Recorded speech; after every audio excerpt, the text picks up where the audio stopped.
देखो पिछली वाली क्लास में कहाँ तक, वैसे हमने पॉलिटी अब स्टार्ट तो करेंगे, पता ही है, तो लिख भी रखा है यहाँ पर।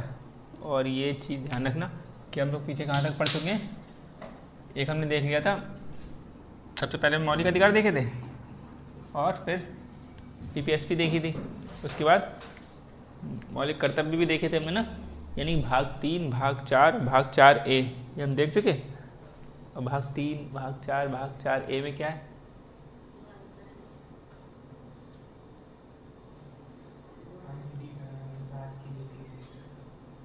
अच्छा,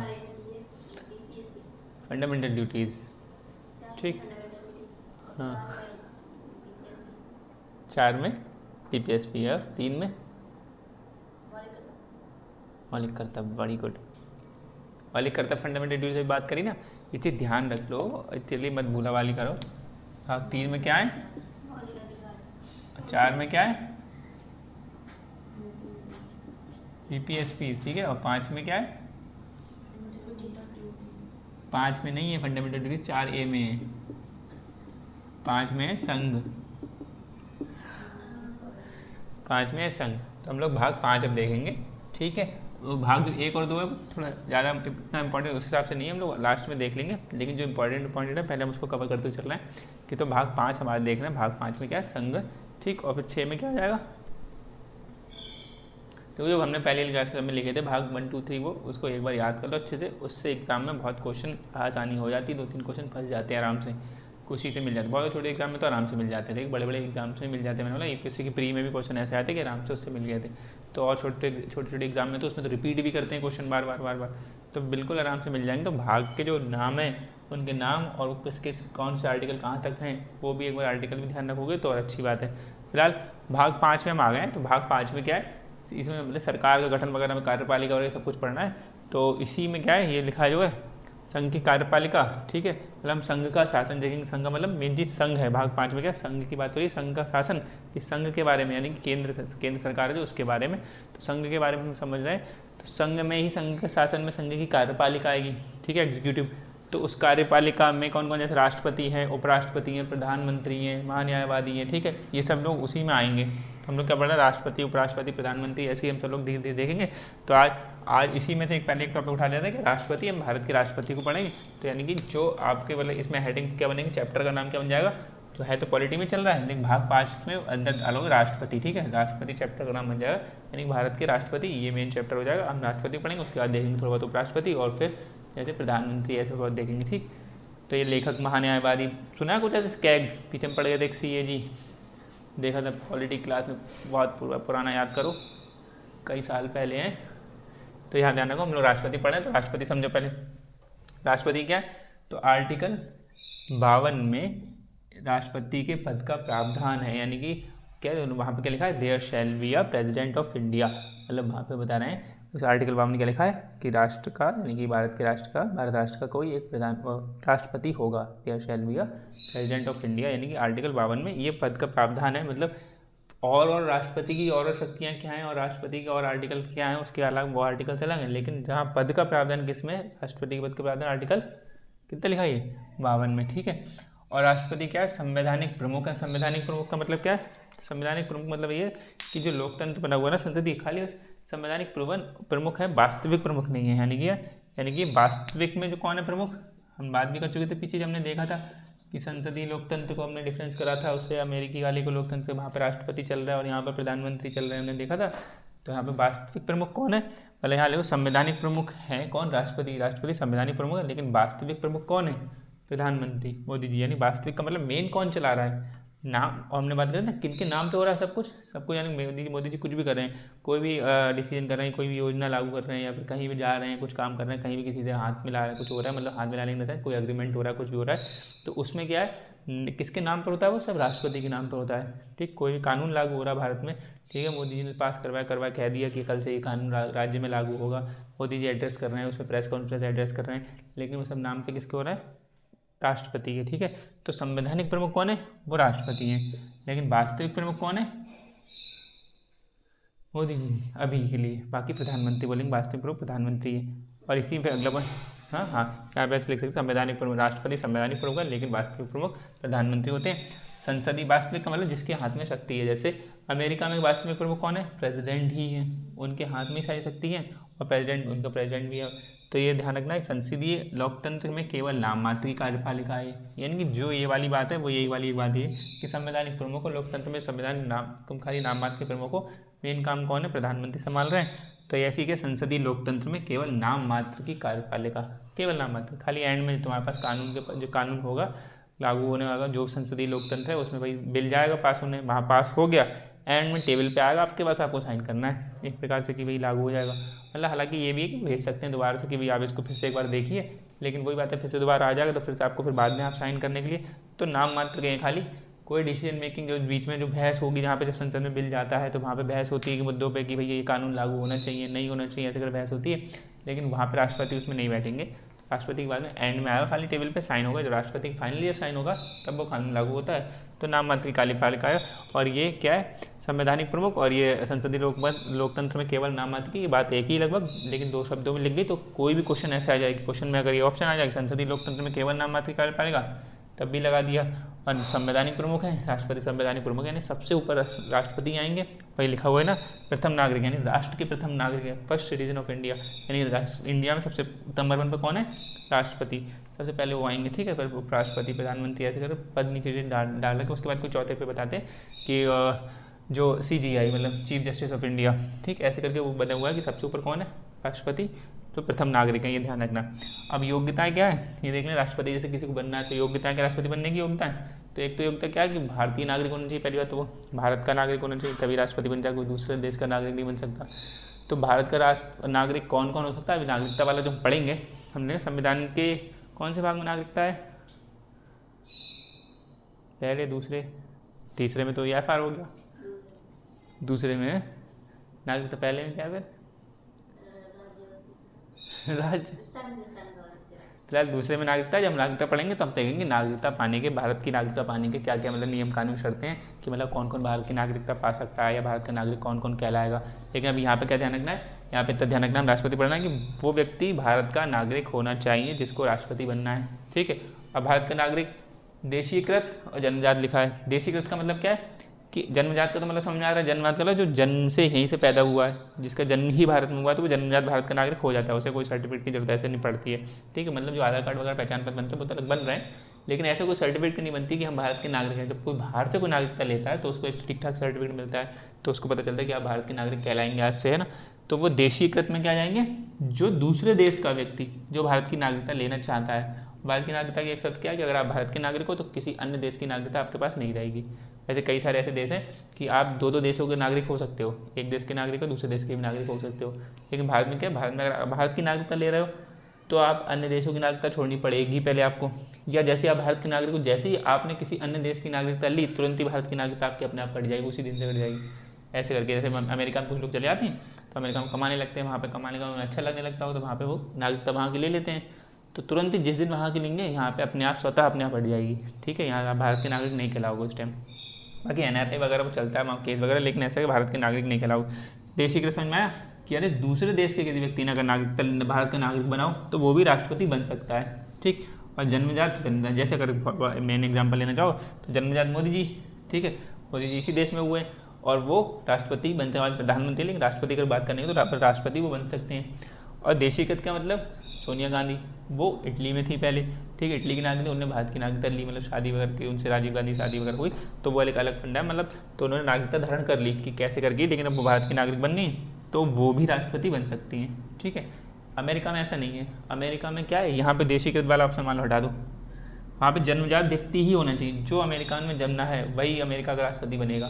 तो ऐसे मतलब ये अगर मान लो वहाँ हो गई होती तो वहाँ पे नहीं बन सकती थी, ठीक है। ये कौन? सोनिया गांधी जैसे मान लो, ऐसे कोई व्यक्ति, दूसरे व्यक्ति, जैसे कमला हैरिस की इस टाइम बात चल रही, राष्ट्रपति के चुनाव होंगे भी, ठीक है, नवंबर में ही वहाँ पर अमेरिका में चुनाव होने वाले हैं। तो डोनाल्ड ट्रंप और किसके बीच में होंगे पता है कुछ? डोनाल्ड ट्रंप है और कमला हैरिस, ठीक। तो वहाँ पे दो मेन पार्टियाँ चलती हैं, डेमोक्रेटिक्स वाली पार्टी चलती है, तो ऐसे रिपब्लिक पार्टी डेमोक्रेटिक्स चलती है। तो डोनाल्ड ट्रंप और उनके चुनाव बीच में होंगे, तो दोनों जन्मजात हैं वहाँ के।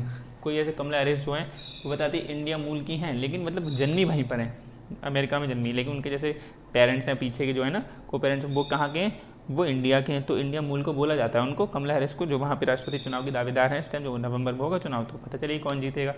लेकिन क्या है वो जन्मी वहीं पे, अगर जन्मी भारत में होती फिर नागरिकता हमने धारण करी होती वहाँ की। अब चुनाव लड़ फिर लड़ती ही नहीं, पहले तो वो भी नहीं मिलता है, स्ट्रक्चर नहीं मिलता। लेकिन क्या है, तो यहाँ ध्यान रखना वहाँ पर ऐसा है, वहाँ जन्मजात व्यक्ति ही कर सकता है। हमारे भारत में क्या है कि देशीकृत भी हो सकता है। देशीकृत का मतलब क्या, दूसरे देश से कोई नागरिकता ले ले तब, और जन्मजात का मतलब जन्म से ही तब भी। समझ में आया ये पॉइंट? क्योंकि ऐसे करके क्वेश्चन घूमेंगे। जब नागरिकता वाले चैप्टर पढ़ेंगे हम, तो नागरिकता वाले चैप्टर में पढ़ेंगे देशी जन्मजाति सब कुछ वहाँ पढ़ेंगे, तो कन्फ्यूजन होगा। जब क्वेश्चन बनेगा तो एक क्वेश्चन मतलब 3-4 स्टेटमेंट होंगे क्वेश्चन में, तो 3-4 स्टेटमेंट, दो स्टेटमेंट उठा ली नागरिकता वाले से और दो स्टेटमेंट उठा ली यहाँ से कहीं, तो कन्फ्यूजन क्रिएट हो जाएगी। इसलिए इसको देशी कर, तो जनजात को ठीक से समझ लेना। या फिर ऐसे कन्वर्ट कर कोई स्टेटमेंट बना दी कि अमेरिका में अमेरिका में राष्ट्रपति जन्मजात होना चाहिए नागरिक, ऐसे कोई कन्फ्यूजन कर दिया तो अमेरिका में क्या है जन्मजात है, ऐसे करके तुलना भी करवा लेते हैं दूसरे देश से। और न्यूनतम 35 वर्ष की आयु होनी चाहिए, यानी 35 वर्ष की आयु होनी चाहिए तभी राष्ट्रपति आप बन सकते हो। मतलब यानी 34 पे 33 पे 20 साल का कोई 25 साल का बन जाए राष्ट्रपति, मतलब योग्यता चाहे और सारी भारत का नागरिक को सब सारी योग्यता, और इनमें से कोई भी एक योग्यता नहीं है तो आप नहीं बन सकते हो। ठीक, तो 35 वर्ष की कम से कम 35 वर्ष आयु होनी चाहिए। बाकी मैक्सिमम कितनी हो ये कोई पक्का नहीं है, मैक्सिमम 30, 40, 50, 60, 70, 80, 90, मतलब 30 तो होगी नहीं, 35 से ऊपर जितनी 60, 70, 80, 90, 100 भी हो। अगर 100 तक तुम जी पा रहे हो, ठीक है, 100 तक भी वो, तो 100 के भी आप 100 के व्यक्ति भी राष्ट्रपति बन सकता है। ठीक है, और फिर मान लो आगे जितना भी जी जाए वो राष्ट्रपति बनकर दावेदार हो सकता है। भले ही मैं से वोट मिले, जीते ना जीते लगवाते, लेकिन राष्ट्रपति का चुनाव लड़ सकता है वो। ठीक है, तो ये न्यूनतम 35 वर्ष की आयु होनी चाहिए। लोकसभा के सदस्य बनने की योग्यता, मतलब लोकसभा का जो सदस्य बना है, लोकसभा राज्यसभा पढ़े सुने, तो अभी हम आगे और पढ़ेंगे ठीक से लोकसभा। तो लोकसभा का जो सदस्य बनने की योग्यता कि आप लोकसभा के सदस्य बन सकते हो, यानी कि लोकसभा मतलब मेंबर ऑफ पार्लियामेंट एमपी जो बन सकते हो, तो उसके लोकसभा बनने की सदस्य की जो योग्यता होती है, जैसे उसमें एक योग्यता कि पागल ना हो व्यक्ति, दिवालिया ना हो। ठीक है, ऐसे बहुत सारी इसमें योग्यता है, वो उस टाइम पढ़ेंगे। जब लोकसभा पढ़ेंगे तो लोकसभा के कौन कौन सदस्य बन सकता है, यानी कि लोकसभा में आप बैठ सकते हो, तो उसकी क्या क्या योग्यता चाहिए, तो वो योग्यता धारण करते हो। भले आप लोकसभा के सदस्य ना हो, ऐसे नहीं करें कि बस योग्यता हो, ये भी नहीं कि कभी एक बार लोकसभा के सदस्य बने हो या नहीं बने हो, ऐसे कुछ नहीं, बस वो योग्यता रख रहे हो कि आप लोकसभा के सदस्य अगर बनना चाहो तो बन सकते हो, वो योग्यता हो तभी आप राष्ट्रपति के लिए दावेदार हो सकते हो। ठीक, यानी कि समझ में आने धीरे धीरे लोकसभा के सदस्य बनने की योग्यता। फिर क्या, लाभ का पद धारण नहीं करता हो। लाभ का पद हमने थोड़ा पढ़ा था कुछ, ऑफिस ऑफ प्रॉफिट, कौन से आर्टिकल में पढ़ा था हमने, आर्टिकल 18 में पढ़ा था आर्टिकल 18 में उपाधि युगम की लाभ का पद ऐसे करा था। तो लाभ का पद ध्यान आ रहा है का, तो लाभ का पद का मतलब ऑफिस ऑफ प्रॉफिट का मतलब क्या, जैसे हमने इसमें क्या 56 पद अपवाद हैं, हमने वो भी एक बार बात कर दी। 56 पद अपवाद, यानी कि जैसे राष्ट्रपति, उपराष्ट्रपति, प्रधानमंत्री, राज्यपाल, ये पद, ये सब क्या है, लाभ के पद वही हैं, लेकिन ये पद यहाँ पे अपवाद माने जाएंगे। यानी कि वह व्यक्ति लाभ का पद धारण नहीं करता हो। यानी कि मान लो जैसे कि मोदी जी इस टाइम पर मोदी जी चुनाव लड़ना चाहें, ठीक, राष्ट्रपति का चुनाव लड़ना चाहें, प्रधानमंत्री हैं बने, तो अभी प्रधानमंत्री हैं, ये लाभ का पद है एक प्रकार से। ठीक है, लाभ का पद है नहीं, लाभ का पद जो भी कोई व्यक्ति सरकारी कुछ ना कुछ ले रहा हो, ठीक, सरकारी सहायता किसी प्रकार से ले रहा हो, तो वो लाभ के पद में आ जाएगा। बस हमने उसमें आर्टिकल 18 में ठीक से डिटेल करते हैं लाभ का पद क्या है, लेकिन इतना समझो कि जो भी सरकारी गतिविधियों जैसे जैसे जुड़ा है वो क्या है, लाभ के पद में आ जाएगा। तो प्रधानमंत्री इस टाइम क्या है, लाभ के पद में जैसे हैं, अब वो चुनाव लड़ना चाहें अगर, तो चुनाव लड़ना चाहें तो उन्हें पहले क्या है, वो 56 पद इसी में आते हैं, तो उन्हें अपने प्रधानमंत्री के पद से रिजाइन देने की जरूरत नहीं है, त्याग पद देने की जरूरत नहीं है, आप चुनाव लड़ सकते हो राष्ट्रपति का भी। ठीक, जीतो हारो अलग बात है। अगर मान लो कोई जिला अधिकारी कोई डीएम लड़ना चाहे, ठीक है, वो भी लाभ का पद है, तो उसे पहले क्या करना पड़ेगा, डीएम को अपने पद से त्यागपत्र देना पड़ेगा, रिजाइन देना पड़ेगा, तब वो राष्ट्रपति की दावेदार होगा। समझ में? यानी कि लाभ का पद धारण नहीं करता हो, तो यानी डीएम में लाभ के पद में आ रहे हैं, लेकिन जो 56 पद कह रहे हैं 56 पद में नहीं आ रहे डीएम, 56 पद लिख कर रखे हैं, उस लाभ के पद में बहुत सारे पद हैं जो लाभ के पद में आते हैं, जैसे डीएम नहीं आ रहे हैं, कोई नीचे स्तर का, कोई जिला स्तर का नहीं आ रहा है। ठीक है, तो जैसे प्रधानमंत्री है, उपराष्ट्रपति है, राज्यपाल है, ये सब लाभ के पद में है, लाभ के पद में है, लेकिन 56 पद में जो अपवाद लिख रखे हैं उस 56 पद में भी हैं। ये बात समझ में आ रही है? नहीं समझे?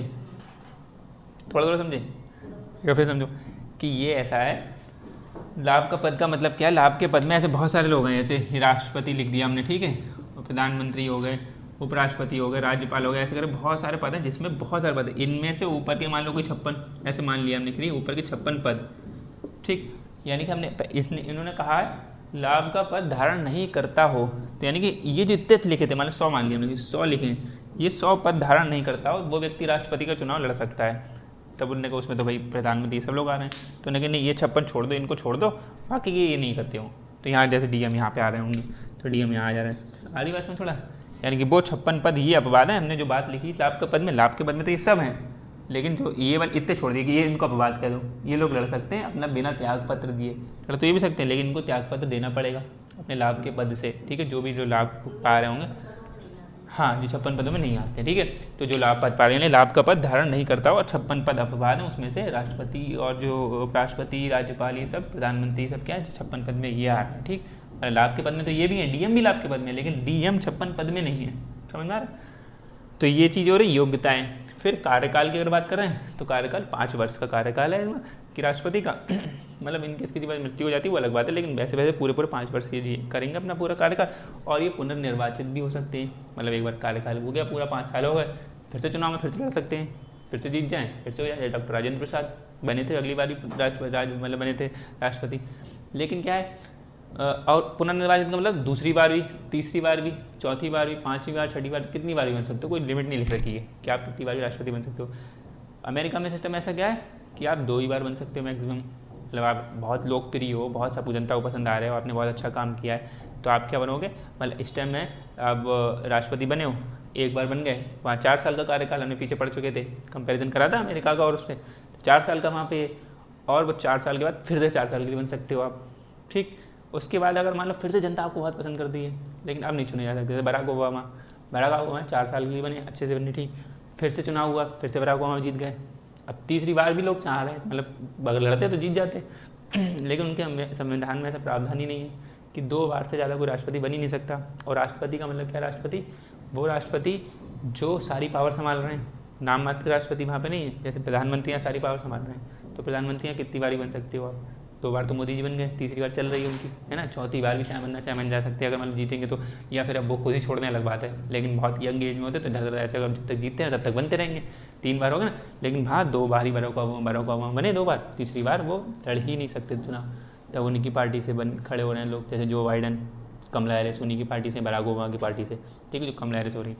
तो डोनाल्ड ट्रंप बन चुके थे एक बार, लेकिन डोनाल्ड ट्रंप आगे बार बनना चाह रहे थे, तो अगली बार बन जाते अगर डोनाल्ड ट्रंप, एक बार बन चुके राष्ट्रपति, तो फिर अब तीसरी बार नहीं लड़ सकते थे, लेकिन वो अगली बार नहीं बन पाए, तो अगली बार जो बाइडन बने, अब डोनाल्ड ट्रंप फिर से लड़ रहे हैं, हो सकता है जीत जाए, थोड़ी संभावना उनकी ज़्यादा है इस बार जीतने की कि वो जीत सकते हैं लेकिन देखते हैं क्या होता है, नवंबर में आसपास चुनाव होंगे, उसमें भी तब देखेंगे क्या होगा राष्ट्रपति। मतलब ऐसा है कि इस साल में मैंने बात करी ना, इस साल दुनिया में बहुत जगह चुनाव हुए इस साल 2024 में, जैसे भारत में भी हुए थे 2024 में, और राष्ट्रपति भारत के चुनाव हैं और जैसे इनका रसिया का चुनाव है या फिर अमेरिका का चुनाव है, ये मायने रखते हैं कि पूरी दुनिया में क्या दल बदल होगा। अब राष्ट्रपति के चुनाव वहाँ पे होने, और राष्ट्रपति वहाँ पे सब कुछ डिसीजन लेते हैं किस देश से कैसे संबंध रहने, तो इसलिए वो चुनाव मायने रखेंगे अमेरिका के राष्ट्रपति कौन बनेगा, क्योंकि उसके हिसाब से पार्टी की विचारधारा अपनी अपनी होती है, तो अपनी पार्टी की विचारधारा अपने अपने हिसाब से डील करता है, चाइना से, इंडिया से, रसिया से अपने हिसाब से डील करता है। जैसे जो बाइडन की पार्टी है वो यूक्रेन को ज़्यादा बढ़ावा देना चाह रही है कि ठीक है लड़ाई लो, हम हथियार दे रहे हैं, लड़ाई लड़ते रहो। डोनाल्ड ट्रंप कहते हैं कि मैं रोक दूंगा, मैं मतलब लड़ाई ज़्यादा नहीं होने दूंगा, मैं रोक दूंगा, मतलब मैं हथियार सप्लाई नहीं करूँगा, मतलब यूक्रेन लड़ रहे हैं रसिया से, वो पीछे से हथियार दे पड़े। तो ये सब अलग अलग विचारधारा, वो उसकी वजह से कितना ज़्यादा मतलब वर्ल्ड में कयास मचा हुआ है, इकोनॉमी ठप हो चुकी है वहाँ के आसपास के देशों की, वहाँ पे पता नहीं चल कब मिसाइल गिर जाए, कहाँ हो जाए, और वहाँ पे जो जितने शिपमेंट है वहाँ पे वो लोग जाने डर रहे हैं। फिर यूएस दबाव बना रहा है अपना कि अपने जो मित्र मुल्क देश हैं उनसे दबाव बना रहा है कि भाई आप इनसे रसिया से मतलब संबंध काटो, अपने रसिया से कम बात रखो, ऐसे बात करो, तो उसके साथ दबाव बनना है। तो मतलब एक वर्ल्ड में स्थिति अच्छी नहीं बन रही है। तब डोनाल्ड ट्रंप जीतते तो वर्ल्ड वॉर रुकवाने की बात कर रहे हैं डोनाल्ड ट्रंप, तो ऐसे करके इसलिए मायने रखेंगे, और उन मायनों में यही होता है कि कौन पार्टी जीतेगी वो भी देखेंगे। तो वो नवंबर के आसपास चुनाव था, उस पर भी एक वीडियो आसपास देख लेंगे, लेकिन ये समझ में आया था। और 5 वर्ष का है, पुनर्निर्वाचित हो सकते हैं, मैक्सिमम कितनी बार भी हो सकते हैं, ये बात ठीक, यानी कि अभी तो 2, 3, 4 बार कितनी बार भी। और त्यागपत्र उपराष्ट्रपति को देंगे, जैसे अगर मान लो इच्छा हो रही है कि अब नहीं हम रह सकते राष्ट्रपति बनने, हमारी इच्छा नहीं है तो त्यागपत्र देना, तो उपराष्ट्रपति को देंगे, उपराष्ट्रपति राष्ट्रपति को देंगे, ठीक है।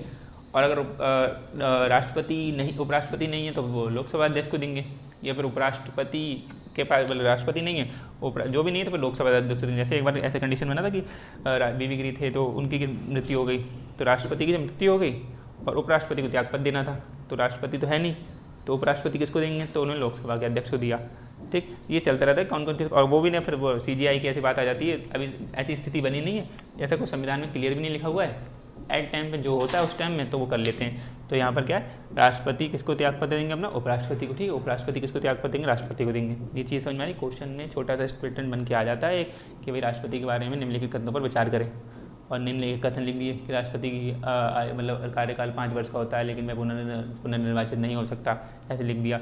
या फिर राष्ट्रपति का कार्यकाल में राष्ट्रपति त्यागपत्र लोकसभा के अध्यक्ष को देते हैं, उपराष्ट्रपति को नहीं देंगे, ऐसे कुछ भी घुमा फिरा के लिख सकते हैं। और राष्ट्रपति भारतीय नागरिक होगा लेकिन देशीकृत नागरिक नहीं होगा। अब उसमें भारतीय देशीकृत लिख दिया तो कन्फ्यूजन हो जाए वहाँ पे। तो इन अभी तो समझ में आ रहा है कि हाँ कर लेंगे, जब 3-4 चीज़ आगे और पढ़ लो तो फिर भूल जाओगे सब। तो इसलिए ये चीज़ बहुत ध्यान से रखना कि क्या क्या एक एक बात लिख रहे हैं।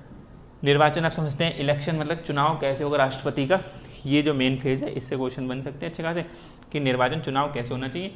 तो राष्ट्रपति के चुनाव के लिए एक निर्वाचक मंडल होगा। आर्टिकल 54 में ऐसे लिखा है कि एक निर्वाचक मंडल होगा, वो चुनेगा, मतलब यानी कि जनता नहीं चुनेगी। अब जैसे प्रधानमंत्री के बोर्ड में क्या है, जनता खुद जा के वोट देती है ईवीएम में मशीन दबा के ना कि हमें किसको चुनना है। तो उस हालांकि वो भी के रिप्रेजेंटेटिव होते हैं, एमपीज़ को देते हैं, मेंबर ऑफ पार्लियामेंट्स को वोट देते हैं, मेंबर ऑफ पार्लियामेंट चुनते हैं कि भाई हमारी पार्टी से मोदी जी बनेंगे।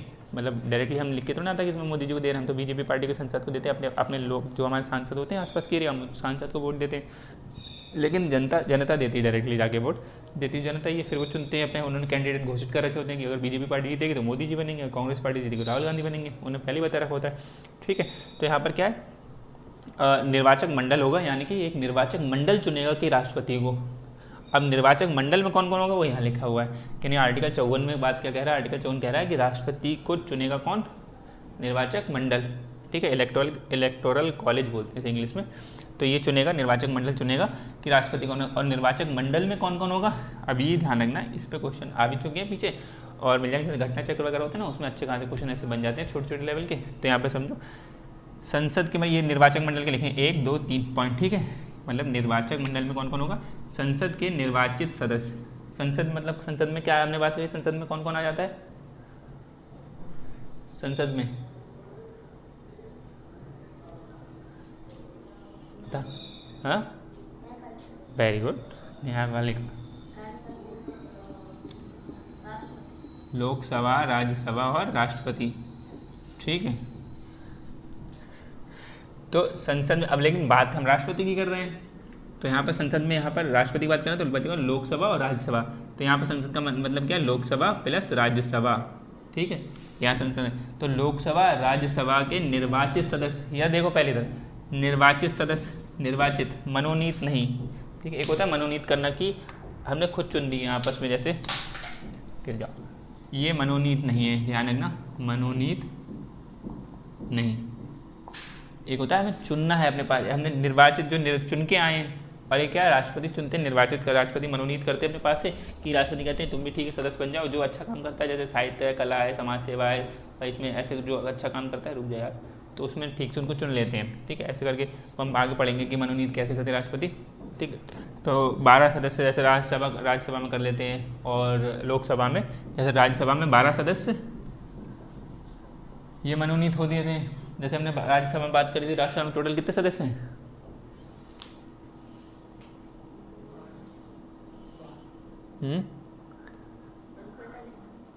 Very good, 245। ठीक है, मतलब हमने बात करी उस टाइम की 250 तक की कैपेसिटी है, लेकिन अभी 242 में चुनाव हो रहे हैं। और लोकसभा में कितने,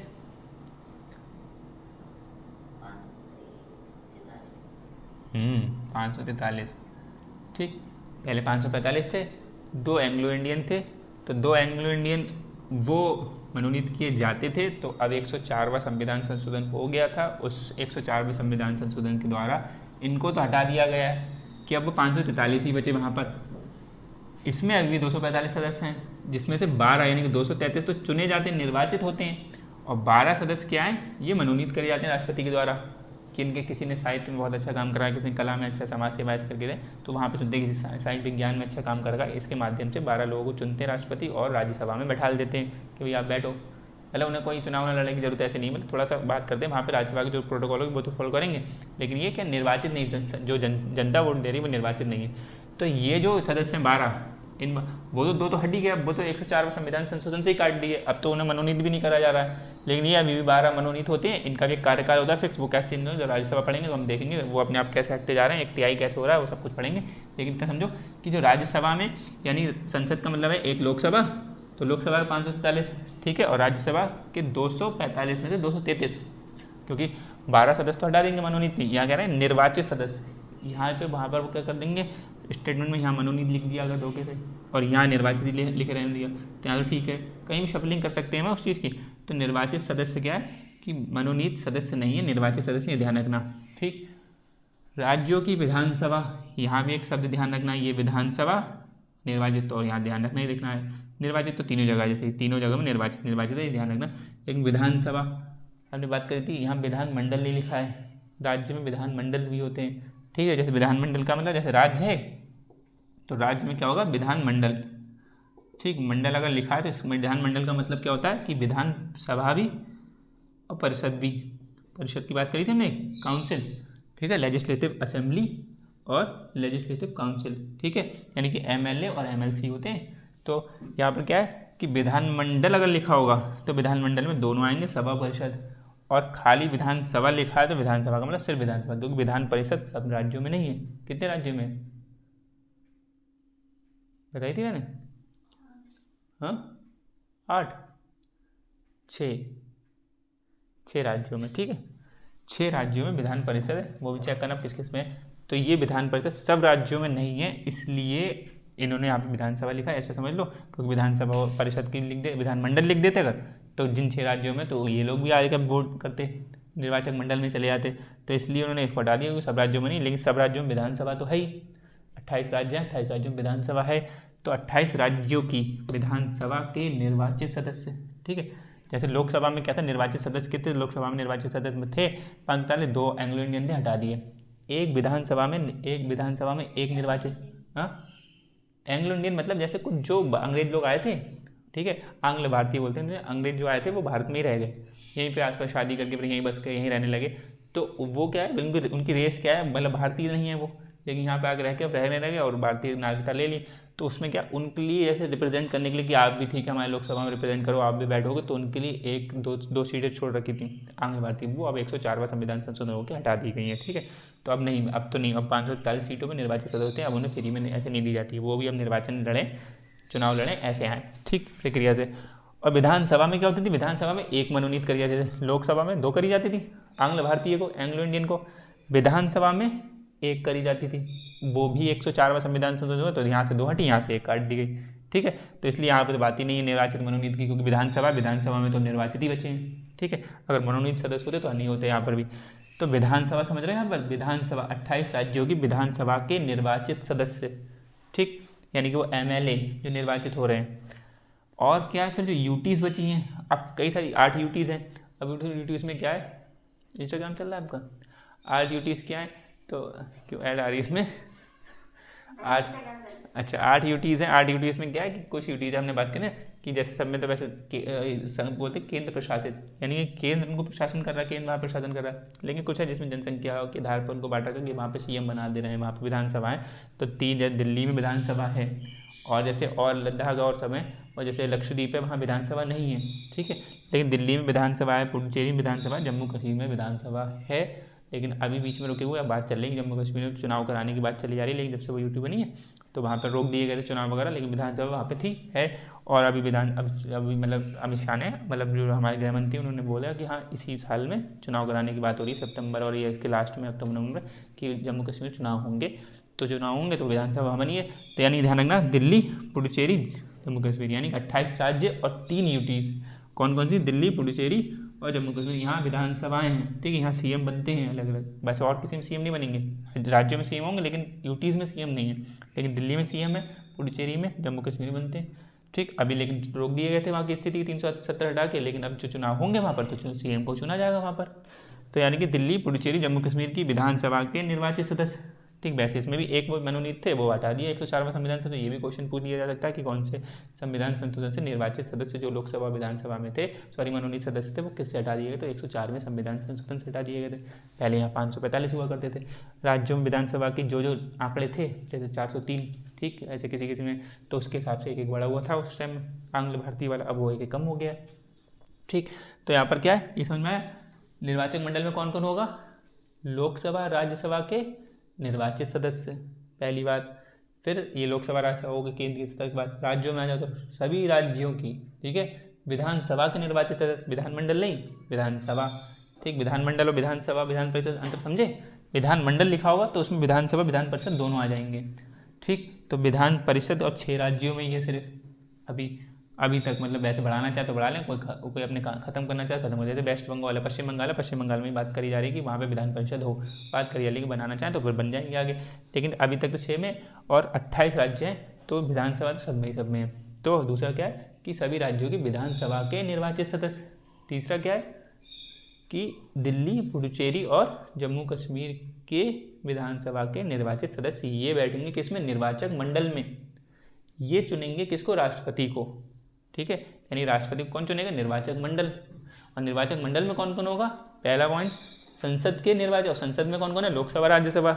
ठीक है, संसद में जो है लोकसभा, राज्यसभा। लोकसभा में तो 2 जो निर्वाचित मनोनीत थे वो तो हटा ही दिए, लेकिन राज्यसभा में मनोनीत अभी भी 12 मनोनीत होते हैं।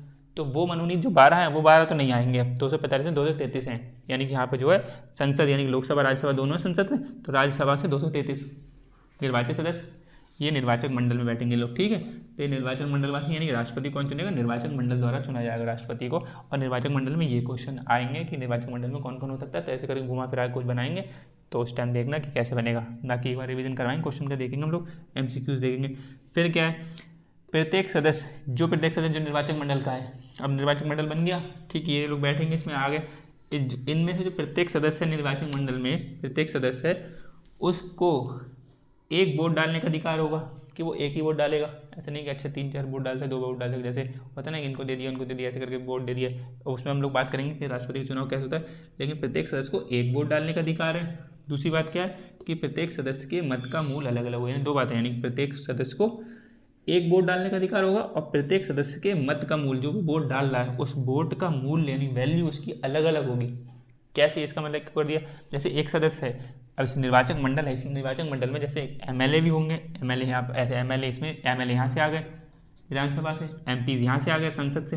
तो एक MLA है, MLA क्या है, वो एक राज्य का है और राज्य में कुछ जनसंख्या होगी वो इसको रिप्रेजेंट कर रहा है। और जो MP होता है वो तो कम से कम बहुत ज़्यादा जनसंख्या को रिप्रेजेंट करता है ना MLA की तुलना में। तो MP होगा वो ज़्यादा जनसंख्या को रिप्रेजेंट करेगा, प्रतिनिधित्व करेगा। तो इनकी और इनकी वैल्यू एक जैसी थोड़ी हो सकती है, इनके वोट की वैल्यू, इसकी वैल्यू अलग होंगी। ठीक है, तो इसलिए यहाँ पर कह दिया कि प्रत्येक जो सदस्य होगा उनके मत की वैल्यू अलग अलग होगी। जैसे अब मान लो राज्य में, और राज्य में भी क्या है, एक गोवा राज्य है छोटा सा, एक UP है, बिहार है, इनमें कितनी कितनी जनसंख्या है। तो यहाँ का जो MLA है और यहाँ का जो MLA होगा तो इनमें भी अलग अलग होगी, क्योंकि ये कम जनसंख्या को रिप्रेजेंट कर रहे होंगे, ये MLA ज़्यादा जनसंख्या को रिप्रेजेंट कर रहे होंगे, UP बिहार वाले की बहुत बड़ी जनसंख्या है। तो इसलिए राज्यों के भी MLA के वोट की वैल्यू अलग अलग होगी। यानी हर प्रत्येक सदस्य जो है, प्रत्येक सदस्य यानी क्वेश्चन इसमें अगर ऐसा बन जाए कि सभी राज्यों के MLA के वोट मूल्य क्या समान होते हैं, तो ये सही है कि गलत, सभी राज्यों के MLAs के वोट के मूल्य समान होते हैं, सही या गलत, नहीं पता, गलत कैसे कि भाई गोवा और UP के एग्जाम्पल ले लो कि सभी राज्य, अगर सभी राज्यों के MLA के एक समान होंगे तो गोवा राज्य के अलग, मतलब सभी राज्यों के एक जैसे नहीं हो जाएंगे। एक राज्य के, अब क्वेश्चन आ जाए, एक राज्य के सभी MLA के वोट के मूल समान होंगे, ये सही है। ठीक है, एक राज्य में तो उसमें हम क्वेश्चन फॉर्मूला देखेंगे तो और समझ जाएंगे। तो यहाँ पर समझना, प्रत्येक सदस्य क्या है को एक वोट डालने का अधिकार होगा और प्रत्येक सदस्य के मत का मूल्य यानी कि उसके वोट की वैल्यू अलग अलग होगी। अब जैसे एग्जांपल है, तो एग्जांपल में जैसे MLA की वोट के मूल्य की बात हो रही है कि MLA के मत का मूल्य कितना है, तो वो कैसे निकलेगा कि पता कैसे रहेगा किसका मूल्य, किसकी वैल्यू कितनी है। तो राज्य, उस राज्य मतलब जो MLA जिस राज्य का है वो, उस राज्य की कुल जनसंख्या जितनी हो, जैसे UP मतलब 22-23 करोड़ के आसपास है, तो करोड़ों में जनसंख्या आएगी, वो उस राज्य की कुल जनसंख्या लिखो।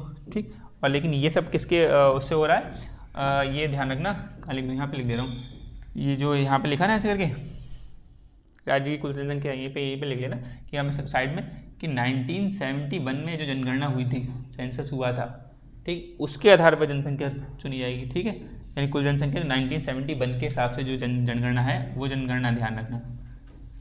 और ये कब तक चलेगी, 2026 तक बढ़ा दी गई, यानी 2026 तक राष्ट्रपति चुनाव जो होंगे, हालांकि अब राष्ट्रपति चुनाव हो गए, अब 2026 से बाद में होंगे। ठीक, 5 साल बाद होंगे, पिछले साल हो गए थे ना, द्रौपदी मुर्मू बन गई थी, ठीक है, प्रधानमंत्री, सॉरी राष्ट्रपति। तो यहाँ पर क्या है कि जो 1971 में जो जनगणना हुई, ठीक है, 1971 की जनगणना के हिसाब अनुसार ही इनकी जनसंख्या डिसाइड होगी कितनी रखनी है।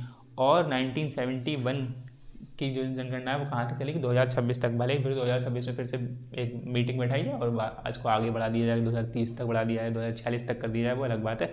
लेकिन अभी क्या प्रावधान है, 1971 की जनगणना के, यानी 1971 में 1971 में उस राज्य की जितनी जनसंख्या होगी, यानी उत्तर प्रदेश की, अगर मान लो उत्तर प्रदेश की जितनी जनसंख्या होगी तो वो यहाँ लिखी जाएगी।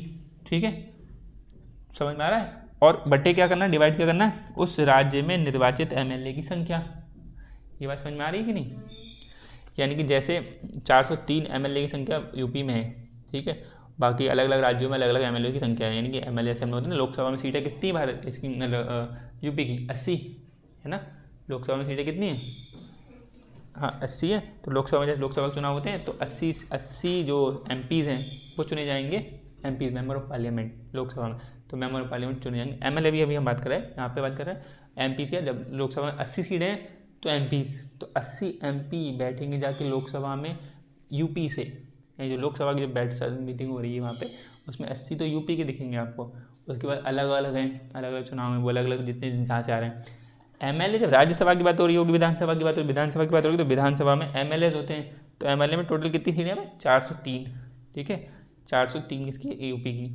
तो 4 यहाँ पर बात कर रहे हैं एमएलए के मत का मूल की जब बात कर रहे हैं, तो अगर मान लो यूपी का एग्जांपल लें हम, ये जैसे फॉर्मूला, तो अगर एमएलए के मत का यानी यूपी के एमएलए की बात करें तो यूपी की कुल जनसंख्या लिखी जाएगी यहाँ पर। ठीक है, जो 1971 में थी, जितनी भी थी, उस राज्य में निर्वाचित एमएलए की संख्या, यानी कि 400/403। ठीक है, मतलब करोड़ों में जनसंख्या इस टाइम 22-23 करोड़ के आसपास है। जैसे जितनी यूएसए की पूरी जनसंख्या होती तो यूपी में ऐसे बता देती, तो तुलनात्मक तौर पे तो पूरे अमेरिका में जितनी है इतनी यहाँ पर। ठीक, तो ऐसे भारत की जितनी भारत की तो छोड़ दो, मतलब यूपी की जितनी है, कई यूरोप के देश हैं छोटे छोटे मिला लो, उनमें उनकी इतनी जनसंख्या नहीं है। फिर बिहार की और ज़्यादा है ही है। ठीक, तो और बाकी पूरे भारत की बात करो तो बहुत ज़्यादा है। भारत और चाइना, मतलब बहुत की वर्ल्ड की पॉपुलेशन भारत और चाइना ही लेके चल रहे हैं आदि। तो राज्य की कुल जनसंख्या ये समझ में आ रहा है, यह फॉर्मूला कि एमएलए जो आप कह रहे हैं प्रत्येक सदस्य के मत का मूल्य जो अलग अलग होगा, तो प्रत्येक सदस्य में कौन कौन है, एमपी और एमएलए। यहाँ पे जो यहाँ भी विधानसभा लिखा है, यहाँ भी विधानसभा में एमएलए तो होंगे, इनमें भी दिल्ली में एमएलए बनेंगे, पुडुचेरी में एमएलए, जम्मू कश्मीर में एमएलए बनेंगे, और सब राज्य में एमएलए बनेंगे। जो संसद है, इसमें संसद में जो बैठता है, पार्लियामेंट बोलते थे, तो इसमें पार्लियामेंट में लोकसभा से बैठेगा तो एमपी कहलाएगा, राज्यसभा से बैठेगा तो एमपी कहलाएगा। यानी कि हमें फॉर्मूला किसका देखना है, एमएलए और एमपी का फॉर्मूला ही देखना है खाली।